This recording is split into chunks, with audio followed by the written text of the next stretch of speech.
नमस्कार। ये है किताबों की आवाज श्रेया वानी के साथ, जिसमें हम सुन रहे हैं आजादी के बाद का भारत। अध्याय 3, राष्ट्रीय आंदोलन की विरासत।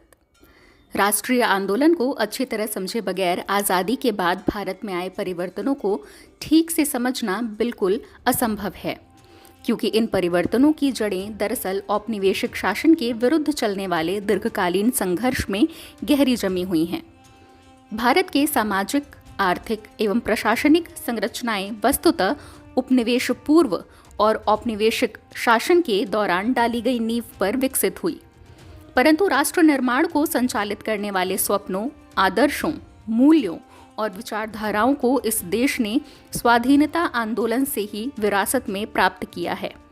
इसके अलावा इस बात पर भी जोर दिया जाना चाहिए कि राष्ट्र निर्माण की यह दृष्टि एवं निर्देशक विचारधारा किसी एक दल की नहीं, बल्कि संपूर्ण राष्ट्रीय आंदोलन या उससे भी अधिक एक तरह से संपूर्ण भारतीय जनता की विरासत थी, क्योंकि जिस आंदोलन ने उपनिवेशवाद का अंत किया, उसके अंतर्गत मात्र संप्रदायवादियों और उपनिवेशवादी शासन के चाटुकारों को छोड़कर तमाम राजनीतिक प्रवृत्तियां और दक्षिण पंथ से लेकर वाम पंथ तक की सभी राजनीतिक रुझानें शामिल थीं।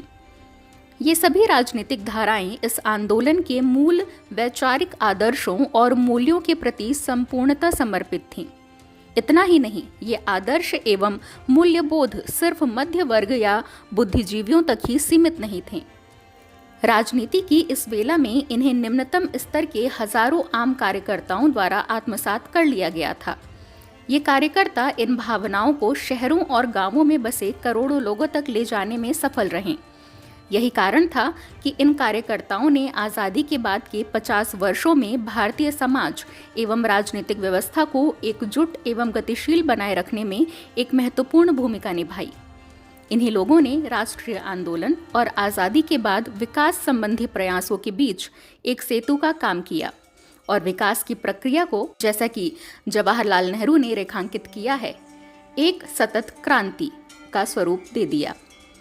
भारत की जनता आज भी राष्ट्रीय आंदोलन के उन्हीं आदर्शों से संचालित होती है और उन्हीं आदर्शों के मानदंड पर आज भी पार्टियों और लोगों को जांचा और परखा करती है। भारतीय राष्ट्रीय आंदोलन प्रायः विश्व इतिहास का सबसे बड़ा जन आंदोलन था।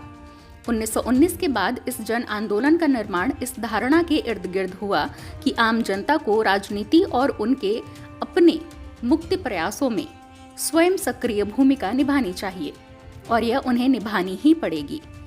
यह आंदोलन भारतीय जनता के एक विशाल हिस्से को राजनीतिक गतिविधि के अंदर खींचने, सक्रिय करने और उन्हें राजनीतिक शिक्षा देने में सफल हुआ।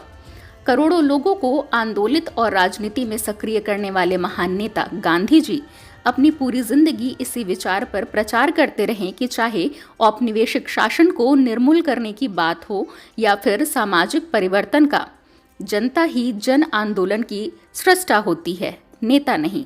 हालांकि किसी भी आंदोलन की सफलता या विफलता बहुत हद तक इसके नेताओं की गुणवत्ता पर भी काफी निर्भर करता है।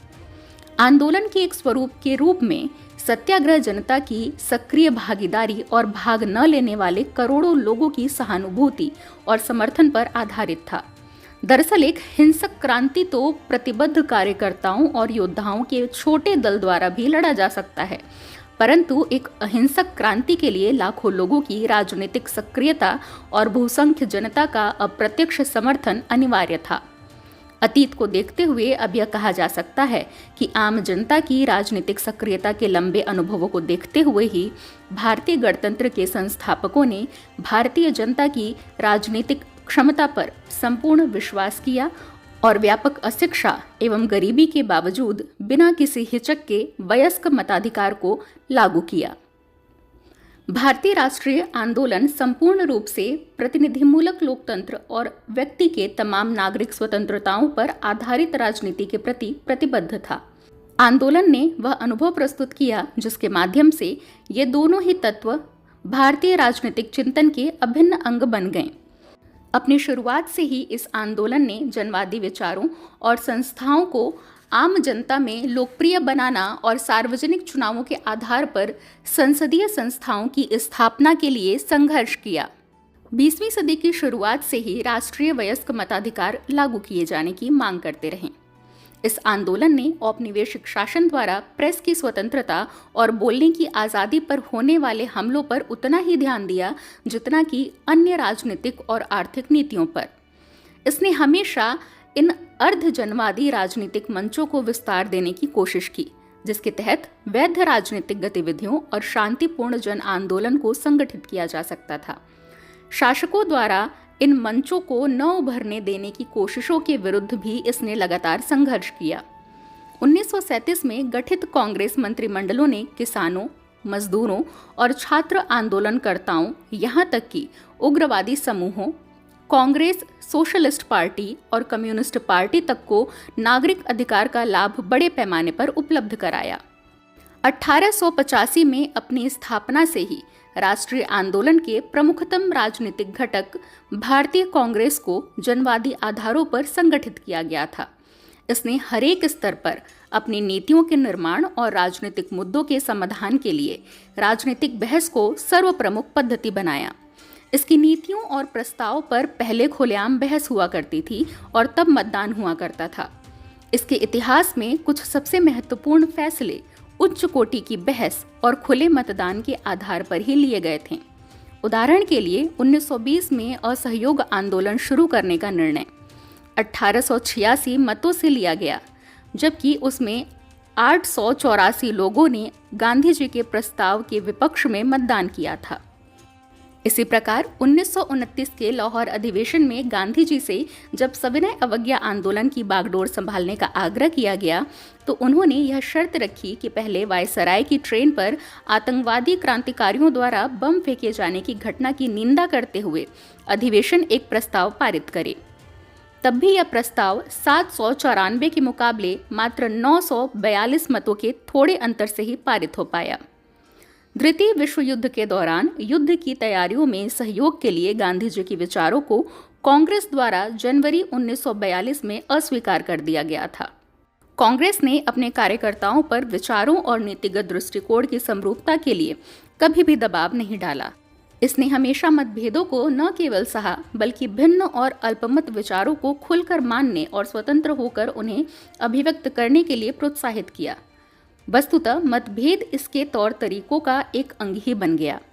इस प्रकार आज़ादी मिलने के समय कांग्रेस को जनवादी कार्यशैली और नागरिक अधिकारों के लिए संघर्ष का 60 वर्षों से अधिक अनुभव प्राप्त था। इसके अलावा कार्यशैली की जनवादी पद्धति सिर्फ कांग्रेस की ही विशिष्टता नहीं थी, बल्कि अधिकतर अन्य राजनीतिक संगठन जैसे Congress socialist party, trade union, किसान सभा, छात्रों, लेखकों और महिलाओं के संगठन तथा अन्य पेशागत संगठन भी इसी प्रकार राजनीतिक जनवादी रीति से कार्य किया करते थे। इस आंदोलन के ज़्यादातर नेताओं ने नागरिक स्वतंत्रता के अधिकारों को खुले दिल से समर्थन दिया। यहाँ उन्हें उद्धत करना समुचित होगा। उदाहरण के लिए लोकमान्य तिलक ने घोषणा की कि प्रेस की स्वतंत्रता और बोलने की स्वतंत्रता ही एक राष्ट्र को जन्म देता है और इसका पालन पोषण करता है। 1922 में गांधी जी ने लिखा, सबसे पहले हमें बोलने और संगठित होने का अधिकार हासिल करना चाहिए। इन बुनियादी अधिकारों की रक्षा हमें जीवन देकर भी करनी चाहिए। फिर 1939 में उन्होंने कहा, अहिंसा पालन के साथ सुसंगत नागरिक अधिकार स्वराज की दिशा में पहला कदम है। यह राजनीतिक और सामाजिक जीवन का उद्भव है। यह आज़ादी का आधार है। इसे विरल करने या इससे समझौता करने की कोई जगह नहीं है। यह जीवन का जल है। मैंने कहीं भी जल को विरल करते नहीं सुना है। अतः यह बिल्कुल स्पष्ट है कि गांधी जी उदार और जनवादी मूल्यों के प्रति पूर्णतः कटिबद्ध थे। हालांकि सिर्फ वे ही अकेले इसकी कमियों को भी अच्छी तरह समझते थे। उनका विश्वास था कि वर्तमान उदारवादी जनतांत्रिक संरचना, जैसा कि अभी पश्चिमी देशों में मौजूद है, जनता द्वारा राजनीतिक शक्तियों को नियंत्रित करने हेतु सक्षम बनाने के लिए पर्याप्त नहीं है। जवाहरलाल नेहरू ने भी 1936 में लिखा, यदि नागरिक अधिकारों का दमन होता है तो एक राष्ट्र अपनी जीवंतता को खो देता है और किसी महत्वपूर्ण उपलब्धि के लिए अक्षम हो जाता है। 1931 के कराची अधिवेशन द्वारा पारित मौलिक अधिकार संबंधी प्रस्ताव ने बोलने एवं प्रेस के माध्यम से अभिव्यक्ति की स्वतंत्रता, संगठित होने की स्वतंत्रता की गारंटी दी।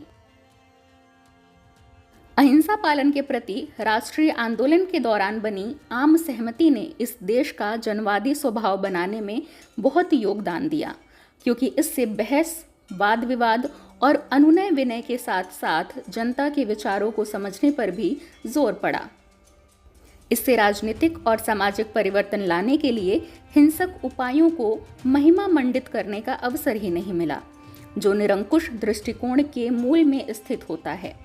नागरिक स्वतंत्रताओं की यह सुरक्षा सिर्फ अपने ग्रुप अथवा अपनी विचारधारा की सुरक्षा के लिए ही नहीं किया जा सकता था। एक दूसरे से अक्सर लड़ने या विरोध रखने वाले तथा राजनीतिक एवं विचारधारात्मक वर्णपट के ठीक विरोधी ध्रुव वाले समूहों ने भी जोरदार ढंग से एक दूसरे के नागरिक अधिकारों की रक्षा की।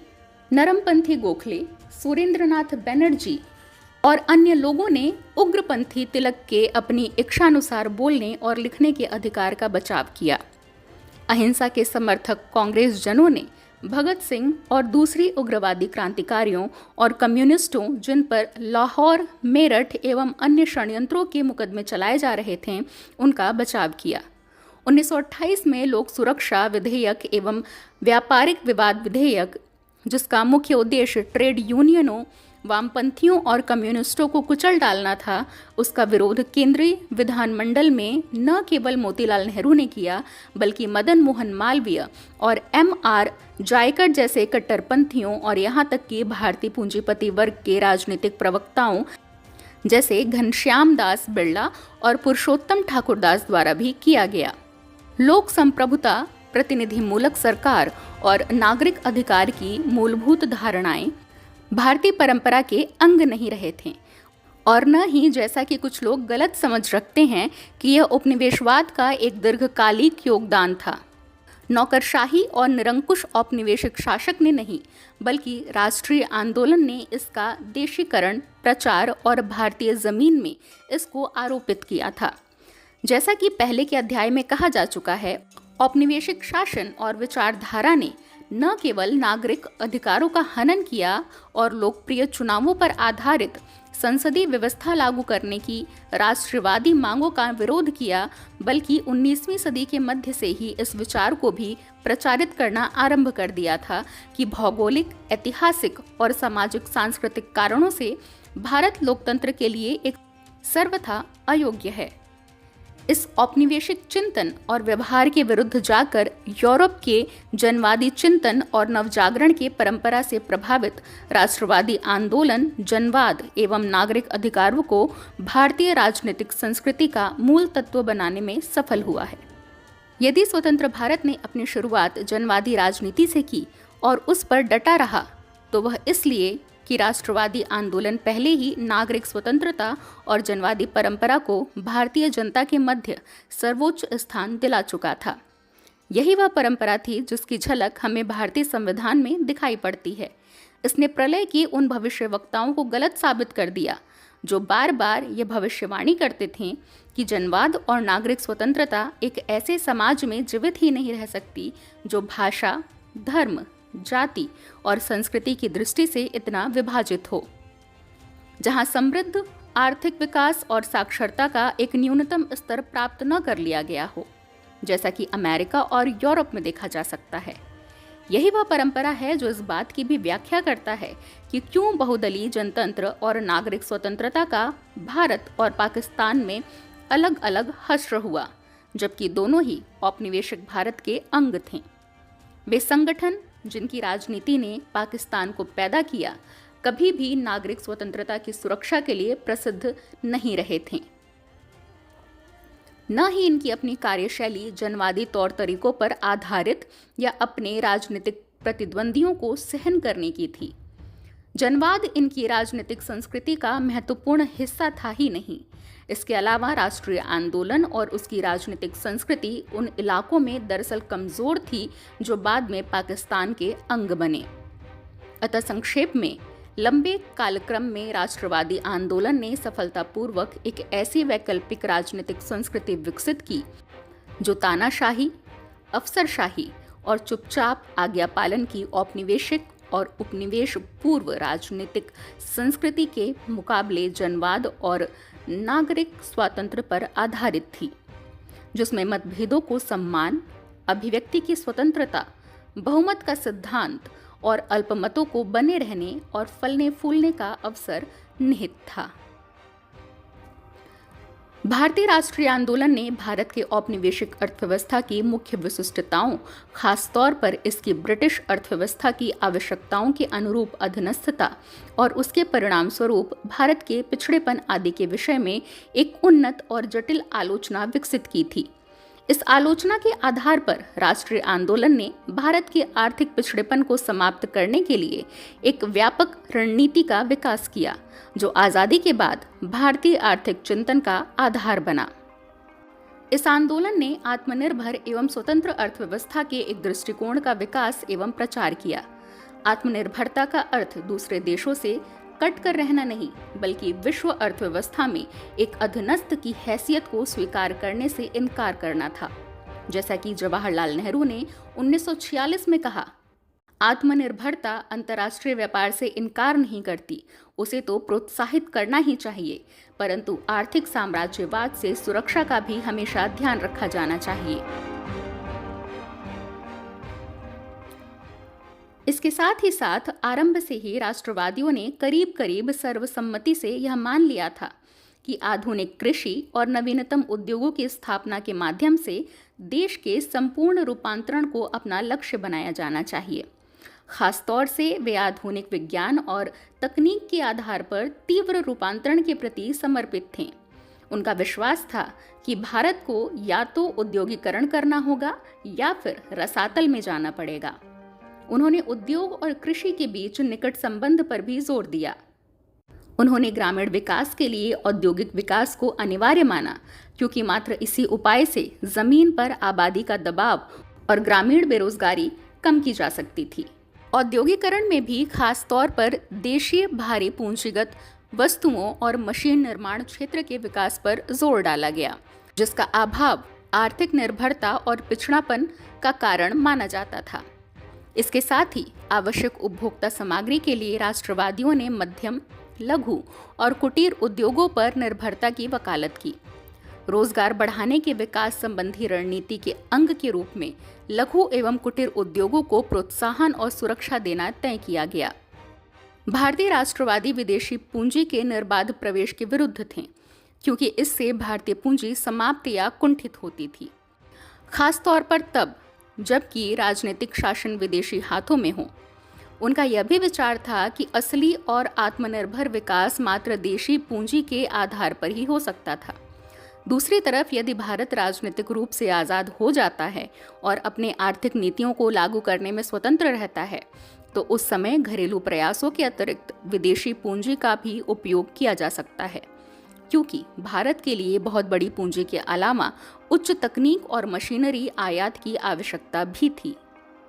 1930 और 1940 के दशकों में राष्ट्रीय आंदोलन ने कृषि ढांचे को पुनर्संगठित करने के लक्ष्य को भी स्वीकार किया। कर उगाहने वाले सभी बिचौलियों जैसे जमींदार और दूसरे भूस्वामियों को समाप्त कर खेती के कृषक स्वामित्व पर आधारित किया जाना था। राष्ट्रीय आंदोलन की परिकल्पना में आर्थिक विकास के लिए राज्य की केंद्रीय और सक्रिय भूमिका निहित थी। तीव्र औद्योगिकरण के लिए खास तौर पर प्रत्यक्ष और सुनियोजित राजकीय हस्तक्षेप की एक व्यापक नीति की आवश्यकता थी। 1930 के दशक में राज्य द्वारा आर्थिक नियोजन और सार्वजनिक क्षेत्र का तीव्र विकास बड़े पैमाने पर स्वीकृत हो चुके थे। सरकार को अपने बूते पर विशाल पैमाने के आधारभूत उद्योगों और अधिरचनाओं जैसे ऊर्जा, सिंचाई, सड़क और जल आपूर्ति आदि को विकसित करना था, जिसके लिए आवश्यक विशाल धनराशि भारतीय पूंजीपतियों के सामर्थ्य से बाहर की बात थी। 1931 में ही भारतीय राष्ट्रीय कांग्रेस के कराची अधिवेशन में पारित मौलिक अधिकारों और आर्थिक कार्यक्रम पर प्रस्ताव में यह घोषणा की गई थी कि राज्य आधारभूत उद्योगों और सेवा खनिज संसाधनों, रेलवे, जलमार्गों, जहाजरानी और सार्वजनिक यातायात के अन्य साधनों का स्वामी और नियंता होगा। मजेदार यह है कि अधिवेशन का नेतृत्व सरदार पटेल कर रहे थे। प्रस्ताव का आलेख जवाहरलाल नेहरू ने तैयार किया था और गांधी जी ने इसे खुले अधिवेशन में विचारार्थ प्रस्तुत किया। समेकित और बहुआयामी विकास के उपकरण के रूप में नियोजन को विकसित करने के लिए राष्ट्रीय कांग्रेस ने 1938 में ही राष्ट्रीय नियोजन समिति प्रायोजित किया, जबकि भारतीय पूंजीपतियों ने बंबई योजना को 1943 में प्रतिपादित किया था। गांधी जी एकमात्र ऐसे प्रमुख राष्ट्रवादी नेता थे जो आधुनिक उद्योगों पर जोर दिए जाने से सहमत नहीं थे। हालांकि समय पड़ने पर वे भी बहुमत से समझौता करने को तैयार रहते थे। 1930 के दशक में उन्होंने बार बार यह दोहराया कि वे सभी मशीन उद्योगों के विरुद्ध नहीं हैं, बल्कि सिर्फ उनके विरुद्ध हैं जो मानव श्रम को विस्थापित करती हैं। दूसरी तरफ उन्होंने कहा कि वे सार्वजनिक हित के लिए किए गए विज्ञान के हर आविष्कार को पुरस्कृत करना चाहेंगे। हालांकि उन्होंने एक शर्त भी रखी, सभी बड़े पैमाने के उद्योगों का स्वामित्व और नियंत्रण पूरी तरह राज्य के हाथों में हो, पूंजीपतियों के हाथों में नहीं। गांधी जी ने जिस तरह अहिंसा, हिंदू मुस्लिम एकता और अछूत प्रथा के विरोध को राष्ट्रीय आंदोलन चलाने का पूर्व शर्त बनाया था, इस प्रकार उन्होंने कभी भी अपने आर्थिक चिंतन या कार्यक्रम को पूर्व शर्त नहीं बनाया, न ही आंदोलन से बलपूर्वक उसे स्वीकार कराने की कोशिश की। आखिरकार, जैसा कि पहले बताया जा चुका है, 1931 के कराची अधिवेशन में उन्होंने खुद ही उस प्रस्ताव को उपस्थित किया जिसमें राजकीय स्वामित्व और नियंत्रण में बड़े पैमाने के उद्योगों को विकसित करने की बात कही गई थी। यह भी बहुत महत्वपूर्ण है कि 1942 में उन्होंने जवाहरलाल नेहरू को उनके आधुनिक विज्ञान और तकनीक के आधार पर उद्योग एवं कृषि के विकास के प्रति पूर्णतः समर्पित होने के बावजूद अपना उत्तराधिकारी बनाया। दूसरी तरफ संपूर्ण राष्ट्रवादी आंदोलन ने कुटीर और लघु उद्योगों पर गांधी जी के दृष्टिकोण को पूरी तरह स्वीकार कर लिया। यह दृष्टिकोण नेहरूवादी द्वितीय पंचवर्षीय योजना में साफ साफ प्रतिबिंबित होता है।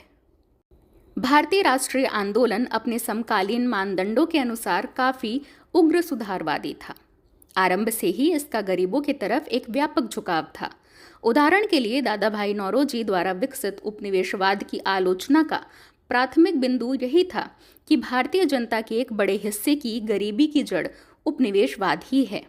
यह रुझान गांधी जी के आगमन और एक सशक्त समाजवादी धारा के उदय से और भी मजबूत हुआ। शुरू से ही इस आंदोलन ने उपनिवेशवाद को उखाड़ फेंकने के बाद दूसरा सबसे महत्वपूर्ण कार्य गरीबी उन्मूलन को ही माना और इसके लिए प्रतिबद्ध रहा। 1920 के दशक के अंतिम दिनों से ही जवाहरलाल नेहरू, सुभाष चंद्र बोस, कांग्रेस सोशलिस्टों, कम्युनिस्टों, आतंकवादी क्रांतिकारियों और अन्य कई समाजवादी समूहों और व्यक्तियों के कठिन प्रयासों द्वारा राष्ट्रीय आंदोलन को एक समाजवादी विचारधारात्मक झुकाव देने की कोशिश की गई तथा आज़ादी के बाद एक समाजवादी भारत के निर्माण के स्वप्न को प्रोत्साहित किया गया। इस आंदोलन के अंदर समाजवादी विचार एक सशक्त धारा बन गया जिसने युवा राष्ट्रवादी कार्यकर्ताओं और राष्ट्रवादी बुद्धिजीवियों के एक बड़े हिस्से को आकर्षित किया, परंतु वे कभी भी निर्णायक शक्ति नहीं बन सके। 1947 के पूर्व के भारत में समाजवाद के एक प्रमुख प्रवक्ता जवाहरलाल नेहरू ने खुलेआम स्वीकार किया था कि राष्ट्रीय कांग्रेस ने किसी प्रकार समाजवाद को अपना आदर्श नहीं माना है, परंतु इसने आदर्श के रूप में यह स्वीकार कर लिया है कि एक समाजवादी समाज की स्थापना होनी चाहिए जिसमें सभी नागरिकों को समान अवसर और जीवन का एक सभ्य स्तर प्राप्त होना चाहिए ताकि समान अवसर की उपलब्धता को एक सच्चाई में बदला जा सके। स्वतंत्र भारत के मूलभूत आर्थिक ढांचे का प्रश्न जब तक अनिर्णित और विचाराधीन था, तब तक समाजवादियों ने इसे लगातार अधिकाधिक वामपंथी रुझान देने में सफलता प्राप्त की। आंदोलन ने अपनी प्रतिबद्धता मूलभूत सामाजिक, आर्थिक और राजनीतिक परिवर्तन के प्रति जताई। यह लगातार ज़्यादा से ज़्यादा आमूल परिवर्तनवादी स्वरूप में अपने को बदलता चला गया, जिसका आधार समता, सामाजिक न्याय और अधिकतम सामाजिक आर्थिक समानता में निहित था। इसने सुधारों का एक ऐसा कार्यक्रम स्वीकृत और प्रचारित किया जो तत्कालीन मानदंडों से काफी उग्र सुधारवादी था। अनिवार्य और मुक्त प्राथमिक शिक्षा, गरीबों और निम्न मध्यम वर्ग पर कर की निम्न दरें, नमक कर, मालगुजारी एवं भूमि कर में कमी, किसानों को कर्ज से राहत एवं सस्ते दर पर नए कर्ज का प्रावधान, बटाईदारों के अधिकारों की रक्षा और अंततः जमींदारी प्रथा का सफाया एवं भूमि जोतदार की प्रणाली लागू करना, मजदूरों के जीवन यापन लायक मजदूरी का अधिकार और काम के कम घंटे, मजदूरों और किसानों के संगठित होने के अधिकार की सुरक्षा तथा कानून एवं व्यवस्था तंत्र में सुधार आदि। राष्ट्रीय आंदोलन में आमूल परिवर्तनवादी झुकाव के विकास का एक नाटकीय क्षण 1931 के कराची अधिवेशन के प्रस्ताव में आया, जिसमें घोषणा की गई कि जनता के शोषण को समाप्त करने के लिए राजनीतिक आज़ादी के अंदर भूखे मर रहे करोड़ों लोगों की आर्थिक आज़ादी को भी शामिल किया जाना चाहिए। राष्ट्रीय आंदोलन के सुधारवादी एवं आमूल परिवर्तनवादी झुकाव के साथ साथ गांधी जी का भी आर्थिक उग्र सुधारवाद बढ़ता जा रहा था, जो राजनीतिक और सामाजिक रूप से पहले ही क्रांतिकारी हो चुके थे। उदाहरण के लिए उन्होंने 1942 में घोषित किया कि जमीन उसकी है जो उस पर काम करता है और किसी की भी नहीं। सामाजिक समानता और समतावादी समाज के निर्माण के प्रति समर्पण के एक पहलू के रूप में राष्ट्रीय आंदोलन ने असमानता के हर स्वरूप का विरोध किया, चाहे वह लिंग या जाति पर आधारित भेदभाव और शोषण ही क्यों ना हो।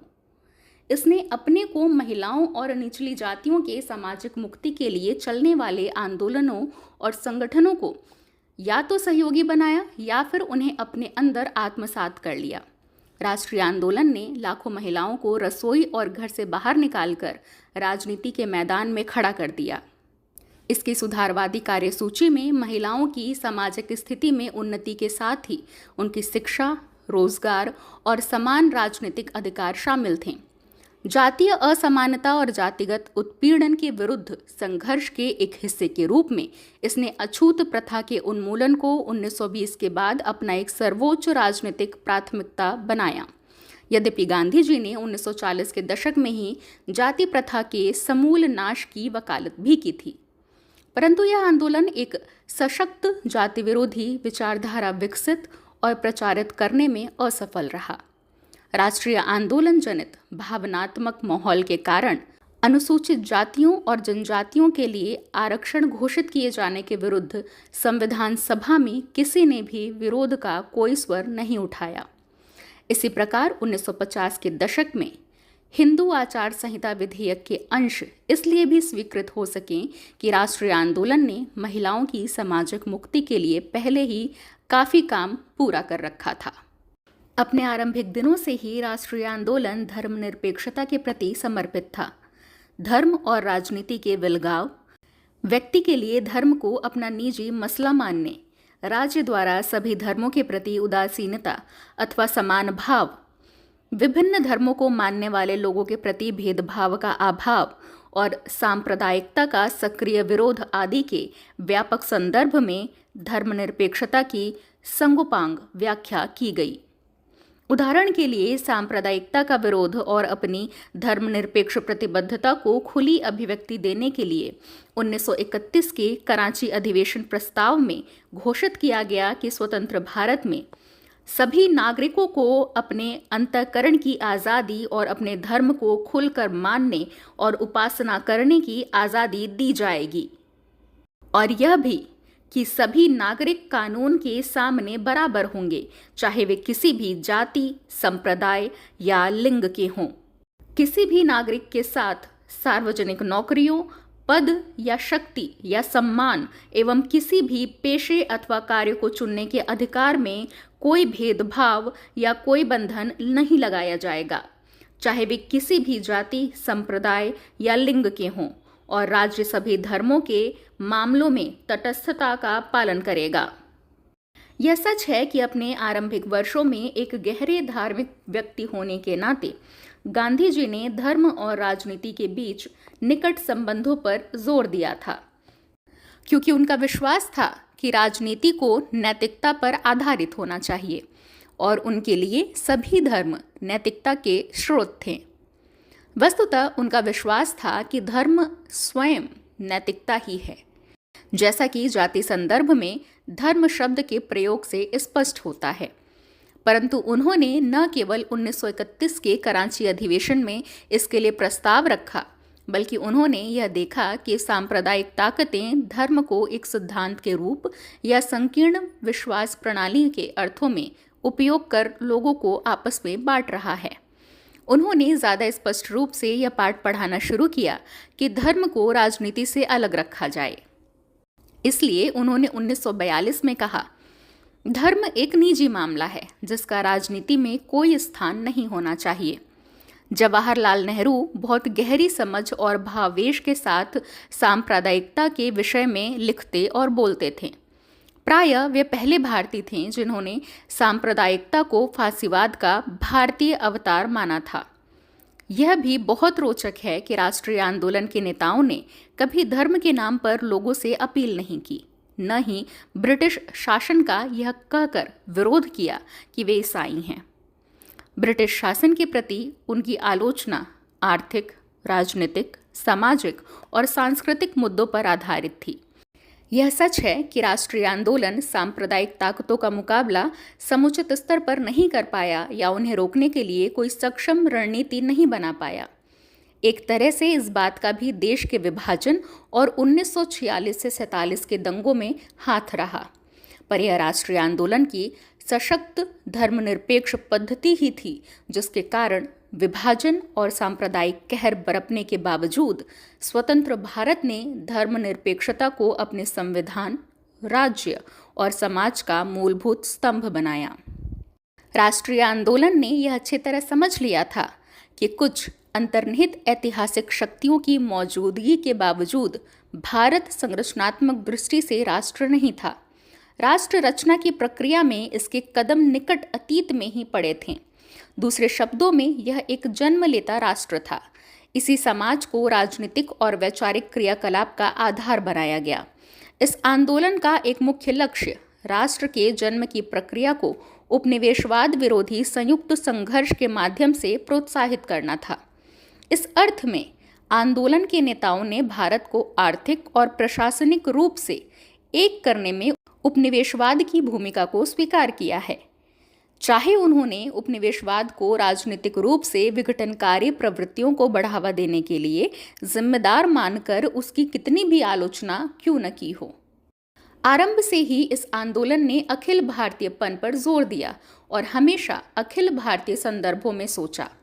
उदाहरण के लिए 1885 में भारतीय राष्ट्रीय कांग्रेस की स्थापना भी तत्कालीन प्रादेशिक राजनीतिक संगठनों के संघ के रूप में न होकर एक नए राष्ट्रव्यापी संगठन के रूप में हुआ, जो संपूर्ण राष्ट्र को अखिल भारतीय मांगों के आधार पर राजनीतिक आंदोलन में भागीदार बनाने के लिए प्रतिबद्ध था। इसके कार्यकर्ता और इसकी अपील, इसके श्रोता और सर्वोपरि इसके नेता सभी अखिल भारतीय थे और शुरू से ही इसने देश की एकता और अखंडता पर जोर दिया।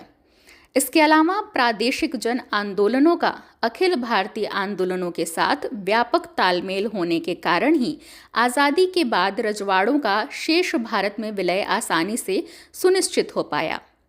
यह अखिल भारतीयपन सिर्फ भारतीय राष्ट्रीय कांग्रेस की ही विशिष्टता नहीं थी। अन्य राजनीतिक पार्टियों और जन संगठनों की शुरुआत भी अखिल भारतीय संगठनों के रूप में ही हुआ। राष्ट्रवादी नेताओं ने व्यापक तौर पर यह स्वीकार किया कि भारत एक संरचना संपन्न राष्ट्र बन सकता है और इस उद्देश्य के लिए इसकी एकता एक व्यापक ढांचा भी प्रस्तुत करता है, बशर्ते कि इसके सांस्कृतिक, भाषाई, धार्मिक, नृजातीय और क्षेत्रीय अंतरों को न केवल स्वीकार किया जाए बल्कि इसकी सराहना भी की जाए। उन्होंने राष्ट्र के जन्म की प्रक्रिया को कभी इसकी विविधता, अस्मिता और निष्ठाओं के विरुद्ध नहीं खड़ा किया, बल्कि उल्टे उन्हें एक ऐसी प्रक्रिया के रूप में देखा जिसमें एक सशक्त राष्ट्रीय अस्मिता का उदय और अन्य संकीर्ण अस्मिताओं का पल्लवन एक दूसरे को शक्ति प्रदान करते हैं। विविधता और बहुरूपी अस्मिताओं को एक ऐसी बाधा के रूप में नहीं देखा गया जिन्हें दूर करना आवश्यक हो। बल्कि ऐसे सकारात्मक पहलू के रूप में देखा गया जो भारतीय संस्कृति, सभ्यता और राष्ट्र के लिए शक्ति के स्रोत हों, और इसलिए उन्हें उभरते राष्ट्रत्व का अखंड अंग बनाया गया। परिणाम स्वरूप क्षेत्रीय सांस्कृतिक अस्मिताओं का विकास राष्ट्रीय आंदोलन और अखिल भारतीय अस्मिताओं के विरोध में न होकर उसके एक अंग के रूप में हुआ। भारतीय समाज वर्गों में भी विभाजित था। इस आंदोलन ने कभी अपने को वर्गीय आधार पर विभाजित नहीं होने दिया, परंतु यह कभी वर्गीय संगठनों और वर्ग संघर्ष के विकास के रास्ते में रुकावट भी नहीं बना। समयानुकूल राष्ट्रीय आंदोलन ने अनेकता में एकता का आदर्श और राष्ट्रीय अखंडता की दोहरी अवधारणा और आदर्श का विकास किया। अनेकता सांस्कृतिक विभिन्नता और सांस्कृतिक आदान प्रदान पर आधारित था, जिसकी मंजिल अंततः संघवाद की राजनीति तक पहुंचना था। दूसरी तरफ राष्ट्रीय अखंडता का लक्ष्य मजबूत केंद्र और वह ढांचा उपलब्ध कराना था जिसमें विभिन्न संस्कृतियों के धागों को साथ मिलाकर बुना जा सके। स्वतंत्र भारत की विदेश नीतियों की जड़ें भी 1870 के बाद राष्ट्रवादियों द्वारा विकसित की गईं। नीतियों और सिद्धांतों में निहित था। कालक्रम में भारतीय नेताओं ने एक व्यापक अंतर्राष्ट्रीय दृष्टिकोण विकसित कर लिया था, जो मूलतः उपनिवेशवाद के विरोध और अपनी आज़ादी के लिए संघर्षरत अन्य जन समुदायों की सहानुभूति और समर्थन पर आधारित था। 1930 और 1940 के दशकों में भारतीय राष्ट्रीय आंदोलन ने फांसीवाद के विरोध में बहुत कठोर रवैया अपनाया। इसे गांधी जी द्वारा एकदम साफ तौर पर अभिव्यक्त किया गया। शायद पहली बार उन्होंने हिंसा को भी जायज़ मानते हुए हिटलर द्वारा यहूदियों के नरसंहार के विरोध में कहा, यदि मानवता के नाम पर और मानवता के लिए कोई युद्ध उचित हो सकता है तो एक पूरी जाति के निर्मम हत्या और सफाई को रोकने के लिए जर्मनी के खिलाफ युद्ध बिल्कुल उचित होगा। 1930 के दशक में विश्व की समस्याओं के प्रति राष्ट्रवादियों के रवैये को जवाहरलाल नेहरू ने 1936 के लखनऊ अधिवेशन के अपने अध्यक्षीय भाषण में इस प्रकार रेखांकित किया, हम आज दुनिया को दो विशाल समूहों में विभाजित देख रहे हैं, साम्राज्यवादी और फांसीवादी एक तरफ तथा समाजवादी और राष्ट्रवादी दूसरी तरफ। अनिवार्यतः हम अपना पक्ष दुनिया को प्रगतिशील ताकतों के साथ रख रहे हैं जो फांसीवादी और साम्राज्यवादी ताकतों के विरुद्ध खड़े हैं। यह बहुत महत्वपूर्ण बात है कि भारतीय राष्ट्रवाद कभी घोर देशोन्मादी और अंध राष्ट्रवादी नहीं रहा। इसने अंग्रेज़ों द्वारा भारत में नस्लवादी दुर्व्यवहार किए जाने के बावजूद कभी भी बदले में उलटकर अंग्रेज़ों के खिलाफ नस्लवाद का रास्ता नहीं अपनाया। अंग्रेज़ी साम्राज्यवाद का विरोध एवं उससे नफरत करने के बावजूद इसने जनता से हमेशा यही कहा और अपने कार्यकर्ताओं को इसके लिए प्रशिक्षित किया कि वे अंग्रेज़ व्यक्तियों के खिलाफ घृणा या कूटता से बचें।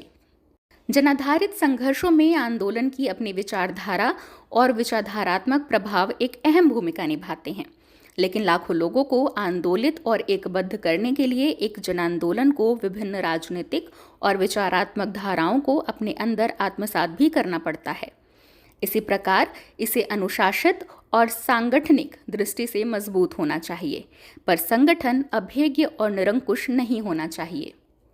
भारतीय राष्ट्रीय कांग्रेस, जिसके नेतृत्व और वर्चस्व में साम्राज्यवाद विरोधी संघर्ष लड़ा गया, इस द्वैधता को अच्छी तरह समझता था। इसलिए यह संगठन एक ही साथ अत्यधिक अनुशासित भी था और सांगठनिक दृष्टि से खुला और लचीला भी। खासतौर से कोई एक ऐसा वर्ग या समूह नहीं, संपूर्ण भारतीय जनता के विशाल साम्राज्यवाद विरोधी आंदोलन के नेता होने के नाते कांग्रेस विचारात्मक दृष्टि से न तो समरूप था, न तो ऐसा हो सकता था। आपस में भारी विभिन्नता रखने वाली वैचारिक एवं राजनीतिक धाराएं इसमें एक साथ विद्यमान थीं। यह भी महत्वपूर्ण है कि किसी भी समय गांधी जी ने इस पर वैचारिक या नीतिगत इजारेदारी का दावा नहीं किया। अतः इसने विभिन्न सैद्धांतिक रुझानों, विभिन्न स्तर की प्रतिबद्धताओं और संघर्ष करने की अलग अलग क्षमताओं वाले लोगों को संघर्ष के संयुक्त तरीकों और एक साझा उद्देश्य के लिए एकजुट करने में सफल रहा। कांग्रेस को इसमें सफलता जनवादी तरीकों से काम करने के कारण मिली। वहाँ हमेशा सार्वजनिक बहस चलती रहती थी।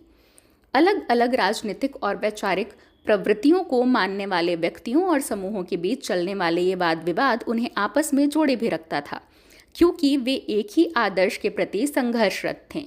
आंदोलन की रणनीतिक और कार्यनीतिक ढांचे को तय करने के विषय में बहुमत विचार हमेशा विजयी होता था, परंतु अल्पमत को कुचला नहीं जाता और वह हमेशा आंदोलन का हिस्सा इस उम्मीद में बना रहता था कि एक दिन बहुमत से अपनी बात स्वीकृत करवा लेगा। यहाँ तक कि कांग्रेस की धारा से बाहर के जनसमूहों और आंदोलनों ने भी इसके साथ दोस्ताना संबंध बनाए रखा। सिर्फ सांप्रदायिक, जातिवादी और अंग्रेज परस्त पार्टियों और गुटों ने ही कांग्रेस के खिलाफ विरोधी रवैया अपनाया हुआ था। अतः राष्ट्रीय आंदोलन ने स्वतंत्र भारत में समझौता, लचीलापन और विभिन्न विचारों और हितों के बीच सामंजस्य स्थापित करने की राजनीतिक संस्कृति को जन्म दिया। नेहरू ने आज़ादी के बाद राष्ट्रीय नीतियों का विकास करते समय इन्हीं परंपराओं के तहत काम किया। हालांकि यह प्रवृत्ति अब क्षीण होती जा रही है। स्वाभाविक है कि जन आंदोलन की इस संस्कृति को शासक पार्टी या विरोधी पार्टी में पूरी तरह स्थानांतरित करना कभी आसान नहीं था, परंतु फिर भी यह उन सब लोगों के लिए एक बहुमूल्य अनुभव और विरासत साबित हुआ जो एक सुदृढ़ और संपन्न भारत तथा एक उचित एवं समतावादी समाज का निर्माण करना चाहते थे। भारतीय राष्ट्रीय आंदोलन का एक अति महत्वपूर्ण पहलू था इसके द्वारा राजनीति और राजनीतिक व्यवहार के प्रतिमानों को स्थापित करना। आरंभ से ही सभी महत्वपूर्ण आंदोलनकारी नेता जैसे दादा भाई नौरोजी, गोपाल कृष्ण गोखले, लोकमान्य बाल गंगाधर तिलक, गांधी जी, भगत सिंह, जवाहरलाल नेहरू, सुभाष चंद्र बोस, सरदार पटेल, राजेंद्र प्रसाद, श्री राजगोपालाचारी, आचार्य नरेंद्र देव, जयप्रकाश नारायण आदि उच्चतम दर्जे की नैतिक आचरण वाले व्यक्ति थे। आंदोलन की उच्च नैतिक सत्ता और इसके नेताओं के उच्च नैतिक व्यवहार के कारण ही करोड़ों लोगों को आंदोलित करना संभव हो गया। यही बात इस आंदोलन के अधिकांश कार्यकर्ताओं के लिए भी सच है, जिसमें ज़्यादातर ने अपनी शिक्षा, व्यवसाय और नौकरी त्याग दिया, जिन्होंने अपने पारिवारिक जीवन का परित्याग कर दिया, आंदोलन के लिए संपूर्ण अपना जीवन दे दिया। इसके अलावा यदि संपूर्णता में देखा जाए तो यह आंदोलन साधन और साध्य के बीच एकता और सामंजस्य बनाए रखने में सफल रहा। आंदोलन ने समय के साथ साथ बदलने, विकसित होने और नवीकरण करने की क्षमता भी विकसित की थी। इसके कार्यक्रम और नीतियाँ लगातार परिवर्तित और विकसित होते हुए उग्र सुधारवादी दिशा में बढ़ते चले गए, जो जनता के राजनीतिक जागरण के कारण उठ रही नवीन मांगों और उपनिवेशवादी शासकों की परिवर्तित नीतियों के कारण आवश्यक था। इसलिए यह आंदोलन कई मायनों में बिल्कुल मौलिक और प्रयोगशील था। इसने तत्कालीन दुनिया के विचारों, प्रक्रियाओं और आंदोलनों के साथ सक्रिय संबंध भी बनाए रखा। संक्षेप में हम राष्ट्रीय आंदोलन की विरासत को राजनीतिक और आर्थिक आज़ादी के प्रति कटिबद्धता और आधुनिक आर्थिक विकास, असमानता, शोषण और उत्पीड़न के हर स्वरूप का अंत, प्रतिनिधिमूलक जनवाद और नागरिक अधिकार, अंतर्राष्ट्रीयतावाद और स्वतंत्र विदेश नीति, विविधता को खुशी खुशी स्वीकार कर राष्ट्र रचना की प्रक्रिया को प्रोत्साहन और इन सभी लक्ष्यों की प्राप्ति के लिए लचीली राजनीति और जनता एक विशाल बहुमत का समर्थन आदि के रूप में प्रस्तुत कर सकते हैं। संपूर्णता में देखने पर यह लगता है कि आज़ाद भारत राष्ट्रीय आंदोलन की इस विरासत के प्रति वफादार बना रहा है, जिसका एक बहुत बड़ा हिस्सा भारतीय संविधान में प्रतिष्ठापित और ज़्यादातर राजनीतिक पार्टियों के कार्यक्रम संबंधी दस्तावेजों में सम्मिलित है। भारतीय जनता ने इस विरासत का उपयोग सरकारों, पार्टियों और संस्थाओं की उपलब्धियों को मापने के लिए किया है। एक विरासत, खासकर यदि वह दीर्घकालीन आंदोलन से उपजा हो, तो वह लंबे समय तक बना रहता है, पर कोई भी विरासत, चाहे वह कितनी भी मजबूत और सुदृढ़ क्यों न हो, हमेशा बनी नहीं रह सकती। यदि इसे हमेशा मजबूत और विकसित न किया जाए और कभी कभी बदली परिस्थितियों के अनुरूप कार्य करने के लिए सृजनात्मक तरीके से उन्हें नीतियों के परे भी न जाए, तो यह क्षीण और अप्रासंगिक हो जाता है।